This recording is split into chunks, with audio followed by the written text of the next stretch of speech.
Good morning, my loves. So today I want to talk about the upcoming week and what energetics we have present.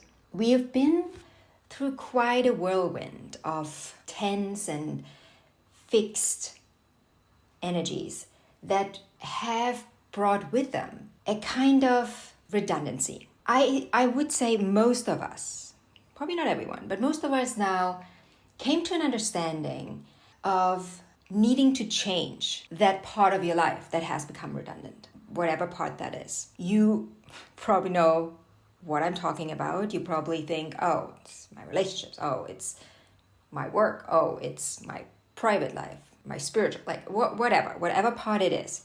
There is a redundancy. And that eclipse season we went through, and then the fixed Grand Cross that followed right after, showed us the cracks in the foundation. And the beauty of a crack in the foundation is that the light comes in. So the foundation is cracked. There is a space now. And that space tells you that there's room for something new. So now that we've gone through the fixed Grand Cross, and this past weekend we've gone through two squares that kind of honed in on that. They honed in on, okay, so you know now. Why are you not moving? Well, you're not moving because there's still so much fixed energy within you. Because, like I said in my podcast last Monday, astrology is not something that happens to us. Astrology is a mirror and shows us what's already inside of us and what we need to rearrange so we are more in alignment with who we truly are and what we truly want in this world, what we want to do, where we want to go, what we want to experience. So now this week is basically a moment of pause that allows us or gives us the opportunity to let everything that has happened sink in, let the lessons sink in, and the understanding of that redundancy, that thing that has become redundant in your life, might be more than one thing, that understanding is going to turn into action. So you understand the lesson, and now what are you going to do? This week, like I said, is a moment of pause where you can make a plan. Where do you want to go now? Because this upcoming weekend, we have a beautiful, beautiful full moon that helps us get things off the ground because there's tons of fire energy. And that's what we've been missing. Yes, we've gone through Aries season and there was fire energy, but all that fixity was still not letting us move in the way we wanted to move. And when I say was not letting us, again, it's not something outside of you. It was that energy that you were holding inside of you wasn't moving. It was a fixed energy is so strong. It's not a negative thing per se, right? Because we need it. Fixed energy is needed so we can build something stable, something of substance, something that can last. But if there's too much of it, we are not flexible and we can become stuck. So we've got shaken up in the past 2 months, and now we are moving towards action. The upcoming full moon in Sagittarius is going to trine Mars in Leo.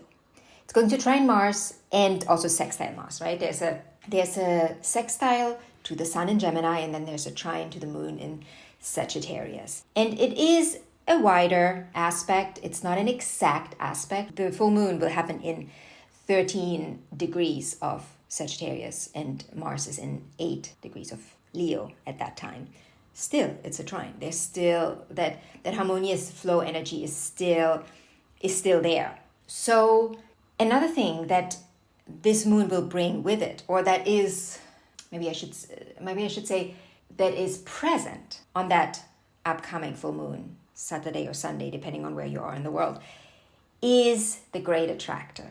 And I did a whole video on YouTube about this particular full moon, and I was talking about the Great Attractor and what it is representing, what it is on an astronomical level, what it is basically. So you can go and check that out. But just as a summary, the Great Attractor is a gravitational point, attraction, place in intergalactic space that takes in and pulls towards it 100,000 different galaxies. And the Milky Way galaxy is one of them. And I know this is not easy to comprehend with the human brain, right? 100,000 galaxies. What does that mean? It's very hard for us to comprehend. However, I would say, to make it easy for you to understand on an astrological level, I would, if I'd be you, I'd ask myself, what am I attracting into my life? And is what I am attracting into my life what I actually want in my life? And if not, what in me is attracting that, and how can I shift it? What needs to shift in my life so I attract what I actually want? So I want to leave it here. I want to keep it short and sweet for today.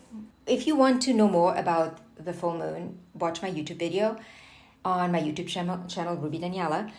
Maybe towards the end of the week, I'm going to do a little podcast that gives you an overview for all 12 signs. An overview for this full moon for all 12 signs, or what each sign can expect on this full moon, depending on which house it falls in your chart. Until then, I wish you a wonderful week. Take some time this week and think about what in your life has become redundant and needs to change now, and what the inspired action could be to change it. I talk to you later.